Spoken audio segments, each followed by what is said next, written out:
संदेह और सफलता एक दूसरे के साथ वैसे ही नहीं रह सकते जैसे कि कामुकता और वैराग्य एक हृदय में नहीं रह सकते। इसको थोड़ा और सरल भाषा में समझते हैं कि संदेह और सफलता एक दूसरे के विरोधी होते हैं। इसे समझने के लिए स्वाध्याय कीजिए, अपने जीवन के पन्नों को पलट कर देखिए। आप पाएंगे कि जहाँ संदेह था वहाँ सफलता नहीं होगी, और जहाँ सफलता प्राप्त हुई होगी वहाँ संदेह नहीं रहा होगा। अगर मैं दूसरे शब्दों में कहूँ तो जिस कार्य को आपने पूर्ण आत्मविश्वास के साथ किया होगा आपको सफलता अवश्य प्राप्त हुई होगी, या जिस कार्य में संदेह रहा होगा उसमें आपको सफलता प्राप्त नहीं हुई होगी, या सफलता आपसे दूर रही होगी, कहीं ना कहीं कुछ कदम दूर तो अवश्य रही होगी। इसे थोड़ा सा और सरल करके देखते हैं। मैंने कहा संदेह और सफलता एक दूसरे के विरोधी हैं, अर्थात संदेह का आकार जितना बड़ा होगा सफलता आपसे उतनी ही दूर होगी। संदेह का आकार जितना बड़ा होगा सफलता आपसे उतनी ही दूर होगी। इसके विपरीत संदेह का आकार जितना छोटा होगा सफलता आपके उतने ही करीब होगी। अर्थ निकलता है कि संदेह और सफलता एक दूसरे के व्युत्क्रमानुपाती है। थोड़ा सा और समझते हैं। अगर संदेह समाप्त होता है तो आपको सफलता प्राप्त हो जाती है। संदेह अगर समाप्त हो जाएगा तो आपको सफलता प्राप्त हो जाएगी। बिना संदेह को समाप्त किए सफलता की कामना करना निरर्थक है। यही सत्य है, यही नियति का नियम है। इसके लिए आपको एक छोटा सा दृष्टांत देता हूँ। रामचरित मानस के सुंदरकांड में जब सीता जी की खोज के लिए सबको भेजा जाता है, जिसके एक दल में हनुमान जी, जामवंत जी, नल नील सभी होते हैं, अंगद जैसे योद्धा होते हैं, पर जब समुद्र किनारे पहुंचते हैं और समुद्र को पार करने की बात आती है, जब गिद्धराज बता देते हैं कि सीता जी उस पार है समुद्र के, लंका में बैठी है पंचवटी में, तब समुद्र को पार करने की बात आती है, तो उस दृष्टांत को, उस कथा को थोड़ा सा ध्यान से देखिए और ध्यान से सुनिए। मैं आपको बताता हूँ। जब जामवंत से कहा जाता, जामवंत जी खुद बोलते हैं, स्वयं बोलते हैं कि यार मैं जा सकता हूँ पर आने की संभावना कम है, आने में मुझे संदेह है, आने में मुझे संदेह है।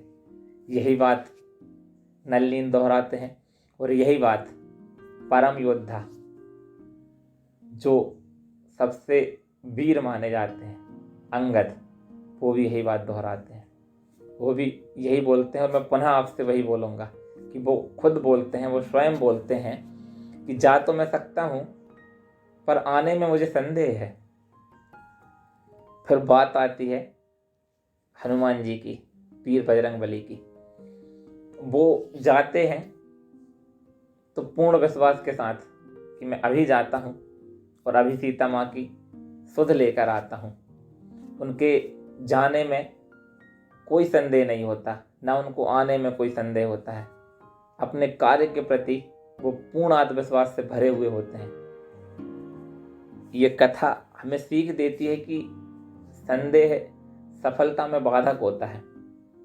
अगर हम और इसके अंदर जाएं, थोड़ा सा और डीप इसको टच करें, तो हम पाएंगे कि सब राम के सेनापति थे, अर्थात सब पर राम की कृपा रही होगी।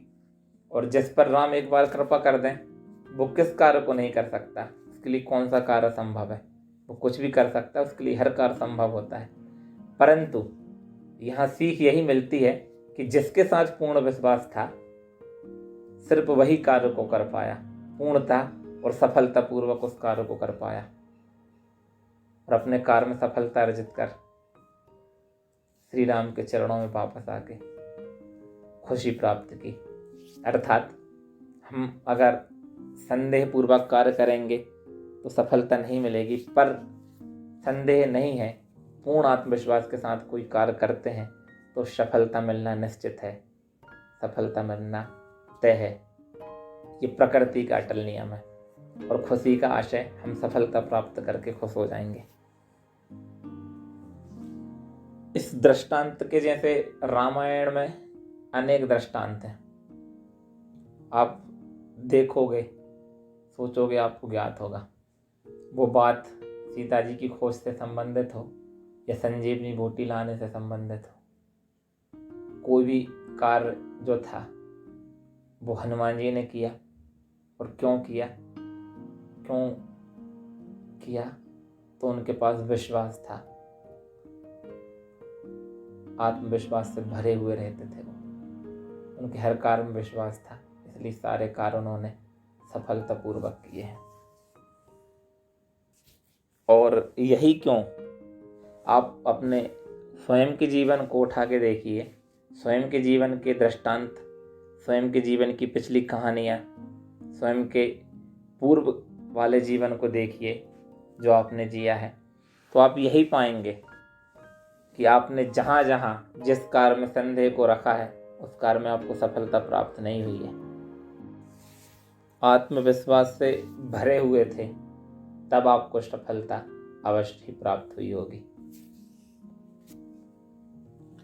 ये आप कहीं भी देख सकते हैं संसार में, किसी भी महापुरुष की जीवनी, किसी महापुरुष की आत्मकथा, उसका जीवन उठाकर आप देख सकते हैं कि वो इतना सफल केवल इसीलिए हुआ है, लोग उसको केवल इसीलिए जानते हैं कि उसके जीवन में संदेह नामक बीज नहीं था। और जब संदेह नामक बीज था ही नहीं तो उससे वृक्ष कैसे, उस वृक्ष के कांटे कैसे? उसके पास संदेह नामक बीज था ही नहीं तो केवल विश्वास का बीज था, जिससे विश्वास के फल और सफलता के मीठे मीठे फल उसने चखे होंगे, स्वादिष्ट फल चखे होंगे और जीवन उसका आनंदित हो उठा होगा, प्रफुल्लित मग्न हो चुका होगा। तो क्यों ना हम भी एक दृढ़ निश्चय कर लें कि इस संदेह नामक शत्रु को, इस संदेह नामक बीज को अपने मस्तिष्क की, अपने कार्य की भूमि पर क्यों रोपित करें। अगर रोपित कर भी दिया है तो क्यों ना उसे उखाड़ फेंके खरपतवार की तरह, क्यों ना उसकी जगह आत्मविश्वास का बीज बो दें। उस आत्मविश्वास के बीज को अपनी मेहनत, अपने कर्म, अपनी लगन,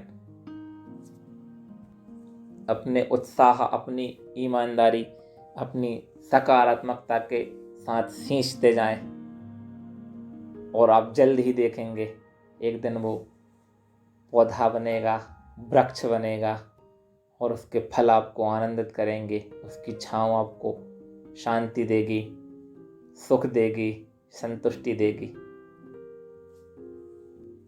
तो आज से निश्चय कर लें, दृढ़ निश्चय करें स्वयं से, स्वयं के लिए, स्वयं की संतुष्टि, स्वयं की खुशी, स्वयं की सफलता के लिए कि इस संदेह नामक शत्रु को हम पराजित करेंगे, इस संदेह नामक बीज को रोपित नहीं करेंगे। संदेह नामक बीज रोपित कर दिया है तो उसे उखाड़ फेंकेंगे और जो भी कार्य करेंगे वो पूर्ण आत्मविश्वास के साथ, पूर्ण शक्ति, पूर्ण श्रद्धा, पूर्ण सकारात्मकता के साथ उस परम प्रभु परमात्मा, उस प्रकृति, उस अल्लाह वाहिगुरु रब को समर्पित करते हुए करेंगे। और एक दिन हम पाएंगे कि हम सफलता के सर्वोच्च शिखर पर विराजमान हैं। सफलता हमारा आलिंगन कर रही है, हम हर तरफ से खुश हैं, हर तरफ खुशियाँ बिछी हुई हैं, खुशियों की बारिश हो रही है, हर तरफ हंसी खुशी है और हम पूर्ण संतुष्ट, पूर्ण आनंदित हैं। और यही तो जीवन का ध्येय है, यही तो जीवन का लक्ष्य है कि मनुष्य हर तरफ हर तरह से संतुष्ट होना चाहता है, संतुष्टि के पीछे भागता है, उस आनंद उस खुशी के पीछे भागता है। और वो खुशी मिल सकती है तो केवल एक माध्यम से कि हमारे जीवन में पूर्ण आत्मविश्वास हो, ना कि संदेह। इस संदेह को नहीं होना चाहिए।